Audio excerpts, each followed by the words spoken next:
Spelling याद करने के लिए क्या है? 4 शरायतें। क्या है? 4 शरायतें। पहला शर्त क्या है? आपको ये मालूम होना चाहिए कि ये स्पेलिंग मैंने ये लफ्ज जो है मैंने कैसे अदा करना है, मैंने कैसे तलफ़ुज़ करना है, मैंने कैसे प्रोनाउंस करना है। How I pronounce this word.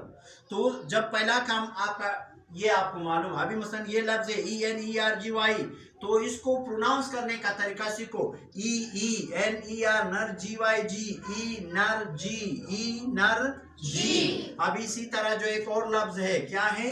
एक और लफ्ज है DECORATE।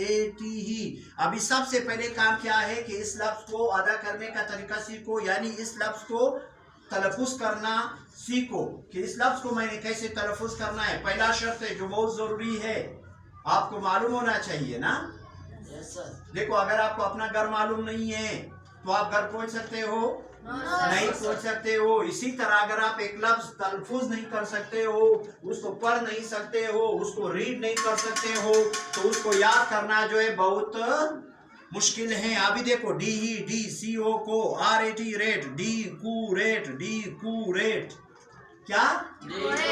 डिकोरेट। दूसरा काम क्या है? दूसरा स्टेप क्या है? दूसरा स्टेप जो है वो ये है कि इस लफ्ज को याद करो। क्या करो? याद करो। लफ्ज आपको समझ आया कि इसको मैंने इस तरीके से अदा करना है। EELER नर GYG, ई नर जी, DEDCORATE रेट, डिकोरेट। अब इसको याद करो, DECORATE, डिकोरेट, DECORATE, डिकोरेट। अभी मतलब आपने कुछ दफा पढ़ा, आपको याद हुआ।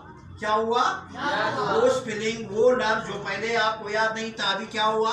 याद हुआ। यानी आप बिल्कुल पहले आप नहीं पढ़ सकते थे, अभी आप पढ़ सकते हो। आप कहते हो, कोई आपसे पूछ ले डिकोरेट, आप कहते हो DECORATE, decorate, energy, ENERGY energy. तीसरा, इसके बाद तीसरा काम क्या करना है?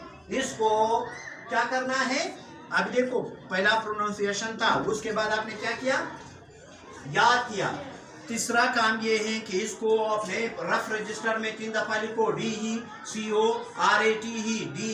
फिर लिखो CORATE। तो इस तरह जब आप करेंगे तो ये जिंदगी भर के लिए याद हो जाएगा। अगर आपने सिर्फ स्पेलिंग को याद किया, ENERGY लिखा नहीं, उसको समझा नहीं, प्रोनाउंस सही तरीके से नहीं कर सकते हो, तो या तो हुआ, लेकिन दोबारा आप भूल जाएंगे। तो ये तरीका है स्पेलिंग को याद करने का। ठीक है? जी, बस ये 3 है। ठीक है?